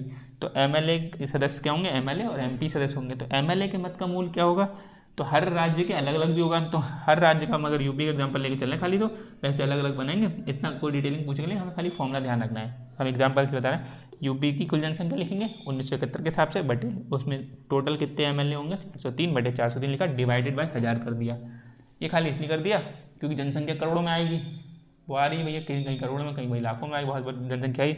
तो खाली बस थोड़ा सा कम कर दिया जाए आंकड़ा, तो 1000 से डिवाइड करके 1000 से और डिवाइड कर देंगे। तो जैसे अगर मान लो एग्जाम्पल लेकर कुछ बताएं, बहुत ज़्यादा महंगी गणित ना करें, जैसे 0 में एग्जाम्पल ले लें। जैसे मान लो 20 एमएलए की संख्या है, 403 की जगह छोड़ के 20 लिख लो। ठीक, 20 इसको मान लिया, और ऊपर मान लो कितने, 5 जीरो बढ़ा लो, 5 जीरो बढ़ा लेंगे तो कितना हो गया, 3 2 5, 1 6 और कर लो, ये 7 कर लो, तो 3 3 6 7 कितने हो गए, 1 करोड़। तो ये क्या करना है हमने, राज्य की कुल जनसंख्या मान ली इतनी है 1 करोड़, और एमएलए इतने 20। ठीक, तो इसको काट लो, तो ये यहाँ चला जाएगा, और 2 पंजे 10, ऐसे हो जाएगा। कितने बचे, 2 4 5 जीरो बचे। इनको भी डिवाइड बाय 1000 करना था, वहाँ लिखा है, यानी फॉर्मूला ऐसे ब्रैकेट था, डिवाइडेड बाय 1000 था, तो 3 जीरो और कट जाएंगे, 2 और 4 5 बचे थे, 3 और कट गए, तो 2 बचे, यानी कि 100, सॉरी 500। ठीक है, यानी कि 500 उस राज्य की, उसी राज्य के, सिर्फ इस राज्य की, यानी कि यूपी के मान लो 500। अगर मान लो 1 करोड़ जनसंख्या हमने ली और 20 एमएलए चुने, तो 500 तो बचेगी ना, कि 1 जीरो 5 चले गए, 3 4 4 3 5 2। ठीक है, तो यहाँ पर क्या बचेगी, 500, यानी 500 मिलेंगे किसके, एमएलए, यूपी के एमएलए के वोट की वैल्यू 500 हो जाएगी, और यूपी के सभी एमएलए के वोट की 500 हो जाएगी। यानी कि इससे क्या बन जाएगा, यानी कि एक राज्य के सभी एमएलए के वोट के मूल कितने होंगे, बराबर होंगे, हाँ बराबर होंगे। यानी कि यूपी के अब कितने एमएलए, 403 है, हर एक 401, जो भी अलग अलग एक की व्यक्ति की 500, दूसरे वाले एमपी एमएलए की 500, तीसरे वाले एमएलए की 500, ऐसे करके सबकी 403 के 500 होगी वैल्यू। अब यही किसी और राज्य के ले लेंगे तो उसकी जनसंख्या कम हो जाएगी, यहाँ पे या ज़्यादा हो जाएगी, कम या बढ़ सकती है जनसंख्या, उसके हिसाब से एमएलए की संख्या कम बढ़ सकती है, उसके हिसाब से उसकी वोट की वैल्यू भी कम बढ़ जाएगी। तो उस राज्य में उसकी वोट उन सब एमएलए की सबकी वैल्यू सेम होगी। ये बात समझ आ रहा है। यानी कि अगर क्वेश्चन ये आ जाए कि सभी राज्यों के एमएलए की वोट की वैल्यू समान होती है, तो गलत है स्टेटमेंट। एक राज्य के सभी एमएलए की वोट की वैल्यू समान होती है तो सही है। अब आगे घुमा फिरा के कितने प्रकार से बन सकता है, 2-3 प्रकार से और बन सकता है। ये एमएलए समझ में आया। एमपी पे आ जाओ। एमपी यानी कि मेंबर ऑफ पार्लियामेंट, जो लोकसभा राज्यसभा में बैठ रहे हैं, ठीक है। तो एमपी में क्या है, एमपी के मत का मूल की वैल्यू क्या निकलेगी, सभी राज्यों के सभी निर्वाचित, सभी राज्य कौन कौन से, अब यहाँ ध्यान। अच्छा, इन सभी राज्यों में क्या है, यूपी सब तो है, लेकिन 3 यूटी भी आ रही हैं यहाँ पर, तो एमएलए तो यूटी से भी आएंगे। तो यहाँ पर कह सकते हो आपने यूपी, आंध्र प्रदेश, इन सबकी लिखी, ठीक है, और 3 यूटी और लिखोगे आप। दिल्ली के भी एमएलए के मूल के निकालोगे, दिल्ली के एमएलए के मत का मूल, और पुडुचेरी के मत का मूल, और फिर किसका, जम्मू कश्मीर के। जम्मू कश्मीर हाल फिलहाल में अभी नहीं चल रहा कुछ भी, लेकिन जब चुनाव होंगे, नवंबर आज पर बता रहे हैं, गृह मंत्री का बताया था, उन्होंने बताया कि जब चुनाव होंगे, इस साल में चुनाव कराने की बात करी जा रही है, और होंगे तो देखेंगे क्या। लेकिन विधान जब राष्ट्रपति चुनाव होंगे तब उस टाइम क्या स्थिति है, और ठप्पड़ा नहीं चल रहा तो अलग बात है, नहीं चल रही हो विधानसभा है, उस टाइम एमएलए काम कर रहा है तो इसमें देखी जाएगी तब, तो उस टाइम करंट सिचुएशन देखेंगे। तो एमएलए के मूल समझ में आ गए, यानी कि 28 राज्य जो यहाँ लिखा है, यहाँ एमएलए कौन कौन से होंगे, 28 + 3, 28 तो राज्य है और 3 यूटी के। तो इन सब के एमएलए के मूल अलग अलग निकाले जाएंगे। जैसे इसके मान लो यूपी के एमएलए में 500 आ गए, ये एक एमएलए का मूल आया है 500, है ना, 403 होंगे तो गुणा 403 ऐसे रखना ही पड़ेगा, एक का 500 हुआ, दूसरे का 1000 ऐसे कर गुणा करनी पड़ेगी। तो ये हुआ एमपी में आ जाएंगे। तो सभी राज्यों के, अब जो जहाँ लिखा सभी राज्य, इस सभी राज्य में वो 28 नहीं 28 + 3 है, ठीक, नींद आ रही है, 28 + 3, तो 28 + 3 में कौन, तीसरा कौन आ गया, यूटी भी आ गई। तो सभी राज्यों के सभी निर्वाचित एमएलए, यानी कि जो यूपी है, ये सब है, आंध्र प्रदेश है, इनमें सब राज्य हो गए, उनके 3 दिल्ली पुडुचेरी और जम्मू कश्मीर ले लिए, उनके निर्वाचित एमएलए के मतों का मूल्य, यहाँ क्या लिखा है, मूल्य, ठीक है ना, संख्या वगैरह नहीं, संख्या नहीं कह रहे हैं कि संख्या लिखो, उनके मतों का मूल्य। यानी कि अगर यहाँ बात करें, अगर जैसे हमने लिख लिया कि जैसे यूपी के हमने निकाला 500 आई एक की वैल्यू, ठीक है, तो यूपी के एक एमएलए की, तो यूपी में टोटल कितनी सीटें हैं, 403 एमएलए हैं, तो एक एमएलए की वैल्यू कितनी है, 500, ठीक, 500 क्या हुआ, तो यूपी की एक एमएलए की वैल्यू आई 500, और 500 इसमें गुणा कर लो क्या, 403, ये एक एमएलए की वैल्यू है ना। सभी राज्यों के लिखा है, सभी राज्यों के सभी निर्वाचित एमएलए, तो सभी निर्वाचित, इसमें तो हमारे यूपी में कितने निर्वाचित हैं टोटल, 403, ठीक है, तो यानी कि इसमें 403 और गुणा कर लो, ये जितना आएगा वो आया, ठीक। और यहाँ पर क्या है, ऐसे ही हमने यूपी का ले लिया, ये एक हो गया, फिर 2 हमने मान लिए आंध्र प्रदेश के लिए, बिहार का ले लिया, ठीक है, बिहार का ले लो, तो उसके एमएलए का जो मत का मूल निकल के आएगा ऐसे, वो गुणा वहाँ पे जितने एमएलए होंगे वो बराबर ये, ठीक। ये बात समझ में आ रही है अभी, जो इसमें आप फॉर्मूले, इस वाले फॉर्मूले पुट करना चाह रहे हैं कि न्यूमिनेटर ढूंढना है कि अंश में क्या आएगा, अंश और हर देखा ना न्यूमिनेटर, तो इसमें इसकी बात करें, ये क्या है, तो ये हो गया बिहार के लिए। ऐसे तीसरा राज्य, चौथा, पाँचवा, सातवां, ऐसे टोटल 28 राज्य आ जाएंगे। तो 28 राज्य के एमएलए के मत का मूल लिखा, उसके मत का मूल कैसे निकालेंगे एमएलए के मत का मूल, इस वाले फॉर्मूले से, उस राज्य की कुल जनसंख्या बटे उस राज्य में जितने निर्वाचित एमएलए हैं उसकी संख्या बटे डिवाइडेड बाय, मतलब ये करके फिर डिवाइडेड बाय 1000 करा। तो ऐसे करके पहले ये वाला इस वाले फॉर्मूले से निकालेंगे, फिर गुणा क्या करेंगे जितने हैं उसमें, वो बराबर ये आएगा। तो ये 28 का आया, प्लस ऐसे 3 यूटी और ले लो, दिल्ली और यहाँ पे पुडुचेरी और JNK, ऐसे इनके जो इनका विधान एमएलए के मत का मूल आएगा वही पहले फॉर्मूले से आएगा, ठीक है। ऐसे ही एमएलए के मत का फॉर्म निकाला और गुणा उसमें जितनी जनसंख्या उस पर जितने एमएलए उसके हिसाब से, और ही बराबर ये जो आएगा इसको टोटल करोगे, इसको प्लस करोगे, ठीक है, यानी इसको आया यहाँ पे प्लस प्लस प्लस करते करते जो टोटल आएगा यहाँ पे, ये चीज़ समझ लेना, ये टोटल जाएगा इसको यहाँ पे न्यूमिनेटर में, ठीक आया बात समझे, कि ये जो टोटल आया, मतलब इतनी गणित वैसे उसमें लगती बहुत ज़्यादा, राष्ट्रपति थोड़ा समझ, राष्ट्रपति का चुनाव है पेचीदा, मतलब वैसे तो नाम मात्र ही है, लेकिन इसमें क्वेश्चन बनते हैं। तो यहाँ पर क्या है तो यहाँ देखो, यहाँ पर समझे, ये जो टोटलिंग करने में आया, इतनी गणित हमें थोड़ी में ढालनी है, वो वहाँ पे बैठ जाती है, लेकिन हमें समझना तो है, प्रक्रिया तो समझना है। तो ये न्यूमिनेटर में बनेगा, ठीक है, इस वाले न्यूमिनेटर में जो न्यूमिनेटर अंश में जो आएगा, अंश में क्या वैल्यू आएगी, जो यहाँ पर टोटल आई कुल वैल्यू जो यहाँ पर आई वो कैसे आई, समझ में आया, कि ये एक राज्य का यहाँ पर आया, दूसरे राज्य का यहाँ पे आया, तीसरे चौथे पर करते 28 हो गया, 28 के यहाँ तक आए, इनका समअप कर लिया और 3 का और निकाल लिया यूटीज का, तो इनका समअप कर लिया ऐसे करके, फिर इन दोनों जोड़ के ये जो बन के आया, फाइनली बन के आया, ये फाइनली जो यहाँ आएगा वो एमपी के न्यूमिनेटर फॉर्मूला में न्यूमिनेटर में जाएगा, अंश में जाएगा, फिर डिवाइडेड बाई क्या करोगे, निर्वाचित सांसदों की संख्या, ठीक है। अब निर्वाचित सांसद कौन कौन से हैं, जो यहाँ पर मैं बात करी निर्वाचित सांसद कि निर्वाचित सदस्य लोकसभा में कितने, यहाँ पर जो निर्वाचित लिखा है ना, इस निर्वाचित का मतलब लोकसभा सांसद का मतलब है लोकसभा से भी सांसद और राज्यसभा से भी सांसद। तो लोकसभा से सांसद कितने हैं 543, ठीक है, और राज्यसभा से सांसद कितने हैं 233। 45 तो हैं टोटल, लेकिन हमने कहा 12 हटेंगे यहाँ से, निर्वाचित मनोनीत नहीं थी 233, यानी कि इसलिए ध्यान रखना यही कन्फ्यूजन में आ जाए कि निर्वाचित शब्द लिखा है, मनोनीत लिखा होता तो 245 लिखते हैं, मतलब मनोनीत और खाली लिखा होता कि सदस्य लिखा होता, ऐसा लगा होता राज्यसभा के सदस्य और लोकसभा के सदस्य, तो अभी हम मनोनीत को ले लेते, लेकिन उन्होंने खुद कहा कि निर्वाचित सदस्य यानी कि जो मनोनीत करे गए हैं, जो आपने साहित्य और कला विज्ञान के क्षेत्र समाज सेवा के क्षेत्र से उठाए हैं वो व्यक्ति नहीं। तो यानी कि लोकसभा में क्या है 543, यहाँ पर जो क्या है 543 और 2 इनको जोड़ो कितने हो जाएंगे 3 3 6 और 4 3 7 और 5 2 7, सही जोड़ा 7 7 76, ठीक 776, यानी कि डिवाइडेड में यहाँ क्या लिखा जाएगा 776, यानी कि जो आई कुल संख्या यहाँ पर डिवाइडेड बाई 776, ठीक। ये बात समझ में आ रहा कि यहाँ पर क्या है इससे एमपी के मत की मूल निकलेगी, ये समझे यहाँ पे न्यूमरेटर में क्या वैल्यू आएगी। जैसे यहाँ तो न्यूमरेटर में समझ गया कि जिस राज्य के निकाल रहे हो आपने उसकी कुल जनसंख्या लिखी, उसमें कितने सीट हैं उसमें निकाल लिया, एमएलए के हिसाब से निकाल ली, डिवाइड बाई 1000 कर दिया। ये वाले में कन्फ्यूजन हो जाती है कि यहाँ पर क्या निकालेगा, आया समझ में। वैसे वो एमएलए की बात हो रही है, हम एमपी वाले पूछा कि यहाँ कन्फ्यूजन ना हो कि उसके बाद में फिर अभी जो अभी चल रहा है तो अभी एक बार क्लियर कर लो, क्योंकि आगे अभी एकल संक्रमणीय पढ़ेंगे ना, राष्ट्रपति चुनाव पढ़ेंगे, एक बार फिर से समझ लो इसको कि फिर कन्फ्यूजन ना हो कि उसमें न्यूमरेटर में क्या आएगा, वहाँ पर नीचे तो समझ में आ गया 776 आएगा, ठीक है। यहाँ पर क्या है ना सभी राज्य, सभी का मतलब हो गया 28 राज्य प्लस 3 यूटीज, ठीक है, वो भी राज्य में, क्योंकि विधानसभा ना सभी राज्यों की विधानसभा के सभी निर्वाचित एमएलए के मतों का मूल्य, यानी कि एमएलए कहाँ से आएंगे, एमएलए 28 राज्य से आ रहे हैं और 3 यूटी से भी एमएलए आ रहे हैं।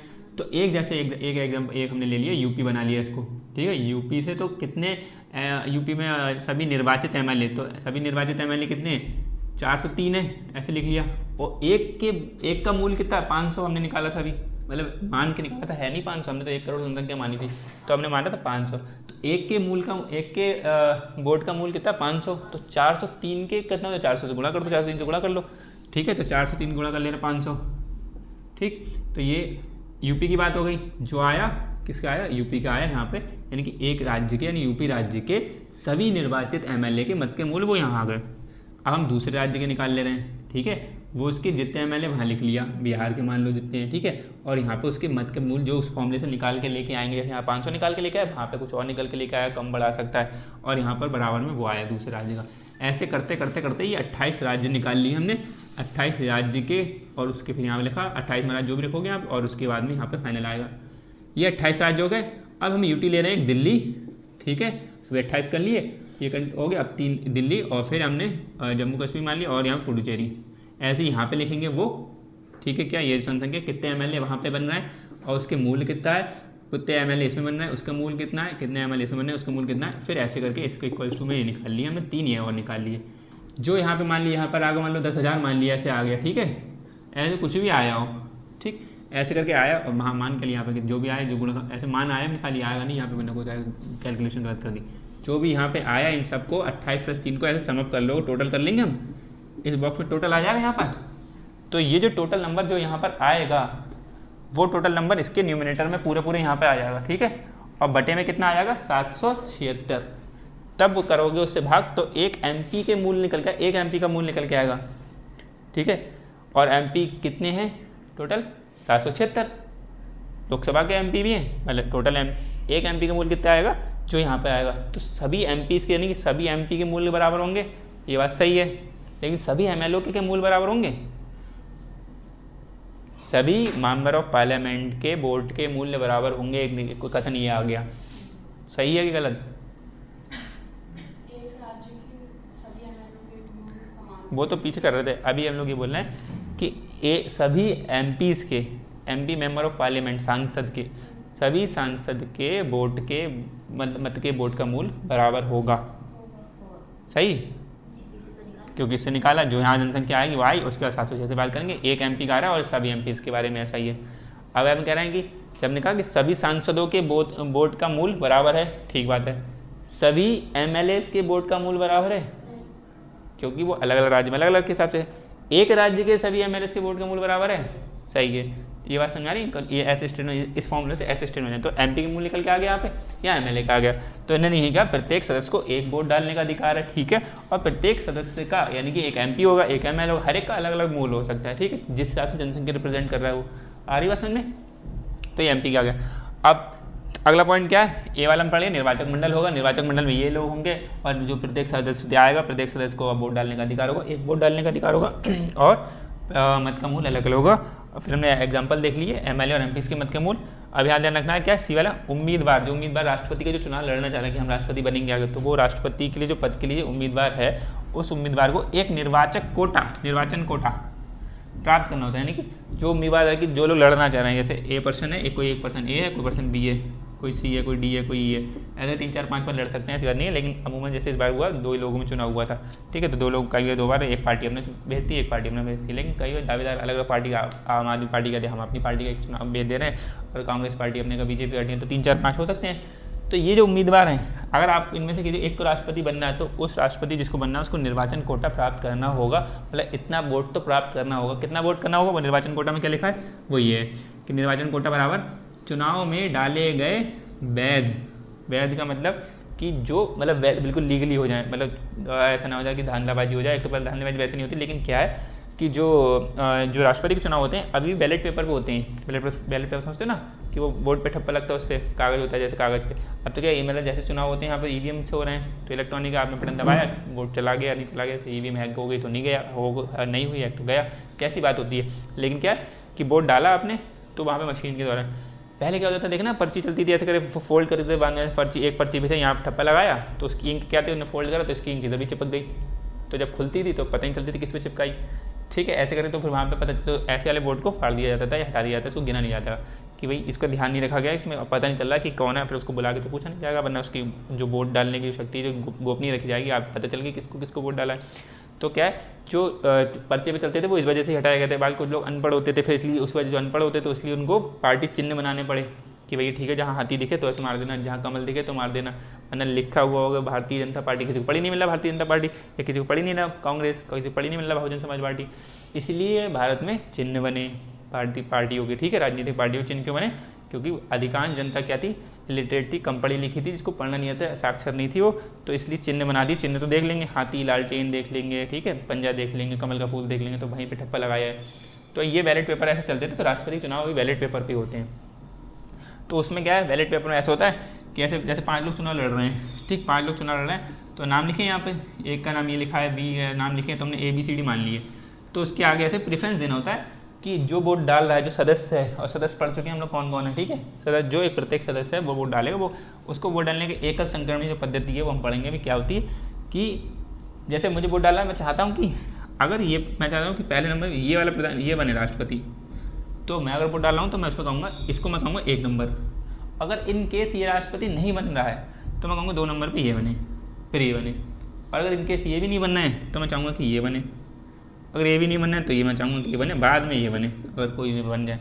ऐसे करके वोटिंग को प्रेफरेंस देना पड़ता है। हर एक सदस्य ऐसे करके 5 अगर लड़ रहा है तो 5 को बताया कि पहले नंबर पर आपने किसको रखा, तो पहले नंबर पर मैंने तो इसको रखा, कोई हो सकता है अगला कोई व्यक्ति पहले नंबर में इनको रखे, ठीक है, वो अपनी पार्टी को कोई बदलना रख सकता है, कोई पहले नंबर ऐसे, लेकिन भरेगा 5 ही। अगर 5 सदस्य हैं तो 5 को प्रेफरेंस देगा, लास्ट में किसी और को देनी पड़ेगी और पहले किसी और में, बीच में किसी और को देनी पड़ेगी। ये समझ में प्रेफरेंस कि पहले ये बने, अगर ये नहीं बन पाए किसी वजह से तो मैं चाह रहा हूँ कि ये बने बी वाले व्यक्ति, और ये भी नहीं बने तो ये बने, बाकी ये नहीं बने तो ये बनना ही है। फिर अगर हमारी पार्टी करनी है तो लास्ट में भरना तो पड़ेगा, और इसको भरने में अगर गलती हो जाती है और फिर बाद में खुलवा दिया कुछ कर दिया तो वो वोट वैध माना जाएगा। आपने 2 जगह 1 लिख दिया, यहाँ भी 1 लिख दिया, यहाँ भी 1 लिख दिया, तो ये वैध नहीं माना जाएगा।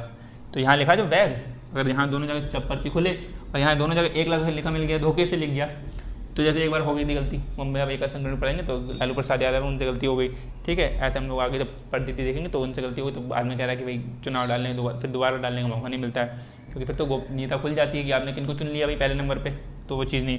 तो यहाँ पर क्या है, और नाम वाम गलत ना हो जाए, ये सब चीज़ें वहाँ पर देखी जाती है। तो वैध का मतलब क्या, वो जो छोटी बहुत गलती हो जाती है पेपर पे, वो गलती ना हो। अगर डबल जगह 1 लिख गया, डबल जगह 2 लिख गया, 3 लिख गया, 4 लिख गया, कुछ भी नंबर डबल जगह लिख गया, तो इसमें तो पता ही चलेगा किसको प्रेफरेंस दिया आपने, तो ये वैध नहीं माना जाएगा। समझ में आ रहा? तो यहाँ पे जो लिखा है कि चुनाव में डाले गए, अभी प्रत्येक सदस्य तो इतने हैं, ये सदस्य हैं, ये वाले प्रत्येक सदस्य वाले ये लोग हैं कि ये 543 ये और ये यहाँ से ये इनके मत का मूल अलग अलग, लेकिन ये सदस्य ये वोट डाल रहे हैं, तो ये डाल रहे हैं, तो इन्होंने जब वोट डाला और किसी का गलत हो गया किसी वजह से तो वैध नहीं माना जाएगा, तो उसको हटा दिया जाएगा यहाँ पे। यानी कि चुनाव में डाले गए वैध मत, ये समझ आ रहा है, वैध मतों का मूल यानी वैध मतों का कुल मूल।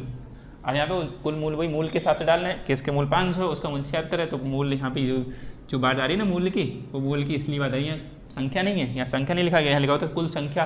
तो एक व्यक्ति ने डाल दिया तो उसकी एक काउंट होता है, दूसरा व्यक्ति डालता तो दूसरा काउंट होता, 2 संख्या हो गई। लेकिन एक व्यक्ति जो डाला उसका मूल है 500 वोट का, उसके वोट का मूल 500, एक दूसरा व्यक्ति डाला उसके वोट का मूल 300 है। तो ये मूल यानी वैसे संख्या के हिसाब से गिने जाएंगे, तो टोटल 2 हो गए, एक ये और ये, तो टोटल 2 संख्या हो गई। ठीक है, अगर हम मूल्य गिनना है तो इसका मूल्य क्या था 500, इसका मूल्य था 300, तो टोटल 800 मूल्य हो गया। तो चेंज हो रहा है ना यहाँ पर, तो इसलिए यहाँ पर मूल्य है कि कुल मूल्य। ठीक, यानी जो डाल रहे हैं सदस्य उनके मूल्य आएंगे और वो भी वैध वालों के मूल्य, ठीक है, जो वैध होंगे, और बटे आपको 2 करना है प्लस 1 करना है। यानी क्या, ये निर्वाचन कोटा यानी प्राप्त करना 50% की बात हो रही है। इसका मतलब कि जो पूरा है उसका आधा कर दिया, 50% हो गया, तो 50% से थोड़ा सा भी ज़्यादा आ जाए, एक आ जाए थोड़ा ज़्यादा, अब अलग इंसान आधा तो काटेंगे नहीं, तो एक हल्का सा ज़्यादा है। हमने बहुमत पढ़े थे पीछे, तो उसमें कौन सा बहुमत, कई साधारण बहुमत, ऐसे बहुत सारे बहुमत पढ़े थे, तो उसमें हमने देखा था पूर्ण बहुमत वाली बात आ रही है कि आपको बस क्या बहुमत लेके आना है, स्पष्ट बहुमत लेके आना है कि नहीं 50 आधा बिल्कुल आधा हो गया, 50% हो गया, 50% थोड़ा सा ज़्यादा ले आए तो वो थोड़ा ज़्यादा, एक ही सीट होती है, आप जीत जाएंगे। तो ये ABCD जो 5 लोग हैं, इनमें से जिस व्यक्ति को 50% मिल गए पहले, अब वो भी देखेंगे कैसे मिलते हैं पहले। जैसे मान लो ऐसा होता है ना कि संख्या है, ए वाले को मिले 20% वोट, इसको मिले C वाले को मान लो अच्छे लोग सुनाएंगे, उसको मान चाह रहे 30, मान लो 30 चाह रहे हैं, इसको 15 लोग चाह रहे हैं, ऐसे करके वोटिंग बढ़ गई अलग अलग।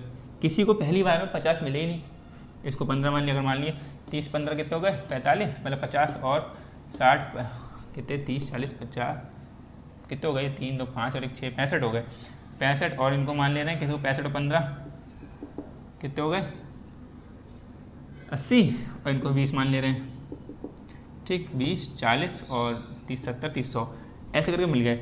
इनको 20% मिले वोट, इनको 20% मिले, इनको 15% मिले, इनको 30%, लेकिन किसी को 50% तो मिले नहीं, 50% थोड़ा सा ज़्यादा, तो कौन बनेगा इनमें राष्ट्रपति। ठीक, तो वो कौन बनेगा, वो एकल संक्रमण पद्धति है, वो हम उसके साथ देखेंगे, फिर शफलिंग होगी। तो ये थोड़ी सी राष्ट्रपति की पेचीदा यही पद्धति, राष्ट्रपति चुनाव ऐसा कठिन है, और लेकिन क्या इससे क्वेश्चन बहुत आते हैं, इसलिए हमें पढ़ रहा है, वरना तो जब नाम मात्र के तो हम कितना पढ़ेंगे। तो यहाँ पर क्या है, यहाँ वैध मत मूल्य, तो जो आई कुल जनसंख्या कुल संख्या जो यहाँ पर आएगी वो उसके न्यूमरेटर में जाएगी, बटे 776 आएगा, ऐसे होगा। अब निर्वाचन कोटा में क्या है कि चुनाव में जब ये और ये सब लोग जो वोट डालेंगे उनके कुल मूल्य जाएंगे वैध, और बटे 2 कर देना, यानी आधा कर निकाल देना, और आधे ज़्यादा। वो यहाँ पर ये बात है कि ऊपर सम संख्या होगी, अगर वही ऊपर मान लो 10 है या 10 है, बटे 2 करा, 10 बटे 2 कितना हुआ 5, ठीक है, तो 5 तो आधा ही हुआ, तो इसमें प्लस 1 कर दो, तो 6 अगर मिल गया आपको, तो 6 मिल गया अगर किसी को तो वो जीत गया। लेकिन ऊपर मान लो 9 है, विषम संख्या है, तो बटे 2 करा तो कितने हुआ 4.5, तो हमने बात करी थी 0.5 होगा, तो अगली संख्या लेंगे 4.5 लिखा है 4.5, तो 4.5 की हम 5 लिख लेंगे, यानी जिसको 5 मिल गया, अगर 9 लोग हैं टोटल, 9 ऊपर है, तो यानी विषम संख्या ऊपर है, और तो उसका मतलब क्या 0.5 आया, अगर तो ऐसे करके इसका मतलब 0.5 ही आएगा। कोई विषम संख्या होगी तो बटे 2 करेंगे तो 0.5 आएगा, तो वो तो उसमें 1 जोड़ने की जरूरत नहीं है फिर, ठीक है। और अगर विषम संख्या है तो 1 जोड़ लो, ये बात समझ में आ रहा है, यानी कि थोड़ा आधे से बस ज़्यादा, आधा यहाँ तो 4.5, तो इससे ज़्यादा क्या होगा, यानी कि 5 ज़्यादा होगा। और पूरा सम लिखा 10 लिखा, 10 का आधा तो 5 ही हो, तो 5 से ज़्यादा क्यों 6 होगा, ऐसे करना है, ठीक है। और बाकी कम जाता है तो पॉइंट कम होता है तो पॉइंट पीछे ले लेते, 0.4 लिखा होता तो 3 ले लेते, लेकिन 4.4 आएगा ही नहीं, क्योंकि जब बटे 2 कर रहे हैं तो 0.5 आ जाएगा, और आ भी सकता है, तो देखेंगे केस में आएगा। लेकिन यहाँ पे ध्यान रखना 0.5 से ज़्यादा होगा तो अगली वाली, 0.5 से कम होगा तो नीचे वाली पीछे वाली। तो ये इसका मतलब है सिर्फ और सिर्फ निर्वाचन कोटा 50% से अधिक, ठीक है, 50% से अधिक आ जाए तो वो आपको राष्ट्रपति व्यक्ति बन जाएगा। लेकिन इसमें देखा कि हमें इसको 20 मिला, इसको किसी ने इसको 20% मिला, इसको 30 मिला, इसको 15 मिला, लेकिन कौन जीता, ऐसे यानी सबसे ज़्यादा इसको मिला, ऐसे जीता, ऐसा नहीं। 50% इसको चाहिए तभी, मतलब ये जो ये बनेंगे तो 50% से इनको अधिक चाहिए वोट तभी राष्ट्रपति बनेंगे, बनना है। और ऐसा होता है कई बार शुरुआत में जिसकी उम्मीद लगती है अरे इनको तो 15% ही मिले, लगता है पता है एंड में पता चला कि ये जीत जाएंगे, यही बन सकते हैं राष्ट्रपति, ऐसा भी हो सकता है। तो हम लोग भी इनको देखेंगे। तो ये यहाँ तक आगे सीधा, यानी कि जो उम्मीदवार है उसको एक निर्वाचन कोटा प्राप्त करना होता है, तो वो निर्वाचन कोटा का फॉर्मूला ये हो गया कि वैध मूलों ने चुनाव में जितने मूल डाले गए, वोट डाले गए, उनके वैध मतलब वैध वोट और उसका मूल बटे 2 प्लस 1 कर दिया। अगला पॉइंट क्या है, राष्ट्रपति का चुनाव होगा। ये आर्टिकल 55 क्या कहता है, अप्रत्यक्ष निर्वाचन। एक तो ये संविधान लिखा है, ये क्वेश्चन आता है और आगे आया भी है। मतलब उसमें स्टेटमेंट लिखी होगी, तो ये 3 वर्ड ध्यान रखने, एक राष्ट्रपति चुनाव, अप्रत्यक्ष निर्वाचन, दूसरा आनुपातिक प्रतिनिधित्व, इसे वो कर लेना अंडरलाइन वगैरह, और ये एकल संक्रमणीय, यहाँ तक है, ये एक संक्रमणीय लिखा होता है, कई जगह हस्तांतरण लिखा होता है, मत पद्धति, ठीक है, एकल संक्रमणीय मत पद्धति। तीसरा होगा ये, यानी कि राष्ट्रपति का चुनाव कैसे होता है, के द्वारा, किनके द्वारा होता है, अप्रत्यक्ष निर्वाचन के द्वारा होता है। अप्रत्यक्ष निर्वाचन का मतलब क्या हुआ, पहले से पढ़ ले रहे हैं, राष्ट्रपति का चुनाव अप्रत्यक्ष निर्वाचन के द्वारा होता है, आनुपातिक प्रतिनिधित्व के द्वारा होता है, और एकल संक्रमणीय हस्तांतरणीय पद्धति, ठीक है। जो पद्धति जो हम पढ़ेंगे अगले क्लास में, जो बहुत पेचीदा है, ठीक है, बहुत ज़्यादा तो पेचीदा नहीं है, एक बार समझेंगे, जैसे ये लगा आपको थोड़ा, अगर एक बार ढंग से समझ में आ गया तो नहीं है, लेकिन अगली बार वो भी थोड़ा बहुत लोग कन्फ्यूजन कर जाता है कि अब जो वोटिंग चल रही है, जैसे ये एकल संक्रमणीय पद्धति इसके अनुसार होगी, वो हम देखेंगे कैसे होगा। तो क्या राष्ट्रपति चुनाव किनके द्वारा, अप्रत्यक्ष निर्वाचन, आनुपातिक प्रतिनिधित्व और एकल संक्रमणीय या फिर हस्तांतरणीय मत पद्धति। एकल संक्रमणीय जो स्लैश लगा रखा है, या संक्रमणीय लिख लो, हस्तांतरणीय, सिंगल ट्रांसफरेबल वोट बोलते हैं इंग्लिश में, ठीक है, सिंगल ट्रांसफरेबल वोट, ठीक। तो मत पद्धति आर्टिकल 55 में लिखा हुआ है के द्वारा होता है। तो ये ध्यान रखना, 3 ये लिखे होंगे, तभी संविधान में ऐसे लिखा हुआ है। जैसे अप्रत्यक्ष निर्वाचन क्या है, अप्रत्यक्ष निर्वाचन जो, हाँ, जनता द्वारा नहीं होते, हाँ, यानी कि डायरेक्ट नहीं, यानी जो प्रधानमंत्री प्रत्यक्ष का मतलब होगा डायरेक्टली जनता वोट करे, यहाँ पर डायरेक्ट जनता तो वोट कर नहीं रही है, MLA MP कर रहे हैं, तो यानी कि अप्रत्यक्ष निर्वाचन हो गया, ये समझ में आ गया। आनुपातिक प्रतिनिधित्व यानी कि प्रोपोर्शनल रिप्रेजेंटेशन क्या हुआ, आनुपातिक प्रतिनिधित्व ऐसा है कि जो मतलब जो बड़े बड़े राजनीतिक विशेषज्ञ हैं, जो ज्ञाता हैं पॉलिटिक्स के, ठीक है, राज्य वो लोग बताते हैं कि जो संविधान में लिखा है, जो आनुपातिक प्रतिनिधित्व लिखा है, ये गलत लिखा है, ये लॉजिकली यहाँ पर तार्किक तौर पर सही नहीं बैठता राष्ट्रपति के चुनाव में, और सही में नहीं बैठता। जब उन्होंने लिखा था दरअसल पद्धति उठाई, जैसे अमेरिका है, इन सब में उनके वहाँ से संविधान पढ़ के उठाया और डायरेक्टली यहाँ पे लग दिया, तो लोग बताते हैं कि ये आनुपातिक प्रतिनिधित्व सही नहीं, लेकिन है क्या, पहले हम समझ लेते हैं राजनीतिक विज्ञान के हिसाब से, मतलब इतना में घुसना नहीं, लेकिन हम एक एक शब्द समझ ले रहे हैं। जैसे बहुत एग्जाम्स में ऐसे पूछा नहीं जाता है कि ये आनुपातिक प्रतिनिधित्व है क्या, अमूमन किसी में भी नहीं पूछा जाएगा, ठीक है, और जो छोटे छोटे एग्जाम्स होते हैं उन्हें तो वैसे नहीं पूछा जाएगा, लेकिन समझने के तौर पर जब सारी चीज़ समझ ले रहे हैं और इसको नहीं समझे, ये भी समझ चुके हैं, ये तो समझेंगे अगली क्लास में, ये भी समझ ही लेते हैं क्या, तो राजनीतिक विज्ञान में इसको समझो। अब जी मैं एक गायब कर दूँ यार, चलो लिख लेना। जैसे राजनीतिक विज्ञान का मतलब क्या है, उसमें आनुपातिक प्रतिनिधित्व का मतलब क्या है कि ये अनुपातिक प्रतिनिधित्व वहाँ लागू होगा, जो विशेषज्ञ हैं वो क्या कहते हैं, अनुपातिक प्रतिनिधित्व तो ये वहाँ लागू होनी चाहिए जहाँ पर बहुसदस्यीय बात हो रही हो। बहुसदस्यीय मतलब जैसे राष्ट्रपति, यहाँ पर तो कोई एक ही बनेगा, और जहाँ पर बात होती है कि बहुत सारे लोग, जैसे लोकसभा में वहाँ पर ठीक है बहुत सारी सीटें हैं, कहीं बहुत सारे लोग आ चुने हैं, तो जब जो विशेषज्ञ वो कहते हैं अनुपातिक प्रतिनिधित्व तार्किक तौर पर यहाँ पर सही इसलिए नहीं है क्योंकि ये बहुसदस्यीय जहाँ पर सिस्टम है वहाँ पर ये चीज़ सिस्टम आप लागू करो, ये जो आपकी प्रक्रिया अनुपातिक प्रतिनिधित्व, इसका मतलब क्या है, ये कहता है कि जिस दल को जितने प्रतिशत वोट मिला है उसके उतने निर्वाचित सदस्य आ जाएंगे, उतने परसेंट। जैसे क्या, मान लीजिए जैसे एग्जाम्पल जो हमने पढ़ा हुआ, जैसे बीजेपी और कांग्रेस ऐसे दो ले लें, ठीक है, और एक कोई पार्टी और भी ले लो, कौन सी ले लें, चलो ये आप पार्टी ले लें, ठीक है, ठीक, आम आदमी पार्टी ले लिया। तो इसमें क्या है, जब वोटिंग हुई, जब चुनाव हुए, तो चुनाव हुआ, जैसे राष्ट्रपति अगर मान लो कुल सीटें, जैसे और इजी मैं कर लूँ, तो राष्ट्रपति की कुल सीट अगर मान लो राष्ट्रपति सीट लड़ने के लिए सीट होती है 20, ठीक है, 20 ही मान लो, इससे आसानी हो जाएगी जीरो काटने में, कि 20% सीटें हैं राष्ट्रपति, यानी 20 राष्ट्रपति बने अगर, ठीक, तो राष्ट्रपति वैसे हमारे एक ही बनना है। तो अनुपातिक प्रतिनिधित्व कहाँ था कि बहुसदस्यीय, अगर कोई पूछेगा अनुपातिक प्रतिनिधित्व कहाँ है, तो अनुपातिक प्रतिनिधित्व कहाँ लगेगा कि आपको अनुपात के हिसाब से प्रतिनिधि देना है।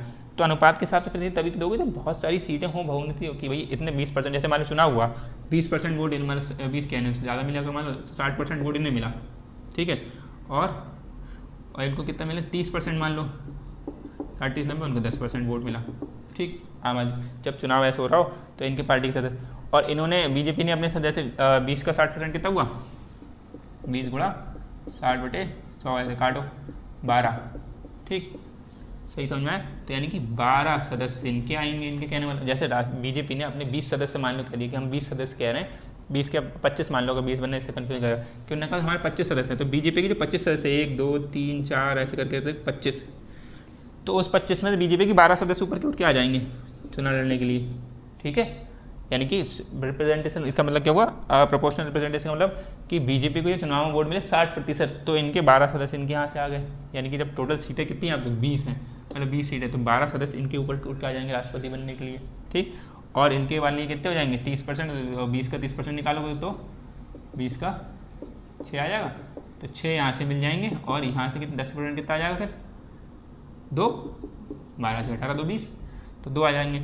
तो अगर मान लो ऐसे ही ये बीजेपी पार्टी ने अपने 25 सदस्य रखे थे, तो उसमें 12 सदस्य इनके मिल गए, और अगर मान लो कांग्रेस पार्टी ने 20 या 25 सदस्य लिखे होते, ऐसे मान लो 25 उन्होंने भी रखे होते अपने, या 30 रखे होते, जितने रखे होते, तो उसमें तो उनके कितने उठते, 6 ऊपर के, ठीक है, और इनके कितने 2 ही उठते। तो अगर राष्ट्रपति बनने के 20 राष्ट्रपति बनते अगर मान लो, तो 20 राष्ट्रपति में जब चुनाव होता है बीजेपी को 60% वोट मिले, तो इनके 12 सदस्य मिल गए, तो 12 सदस्य इनके राष्ट्रपति बने, टोटल 20 राष्ट्रपति बनने हैं, 12 इनकी पार्टी से बने, 6 इनकी पार्टी से बने, 2 इनकी पार्टी से बने। लेकिन यहाँ पर क्या है, यहाँ पर तो सीट क्या एक ही है, यानी राष्ट्रपति की सीट एक ही है। जब एक ही सीट है तो एक का आप 60% कैसे निकालोगे, एक का 60% निकालो, मतलब निकल तो जाएगा, गणित में तो पॉइंट में आएगा।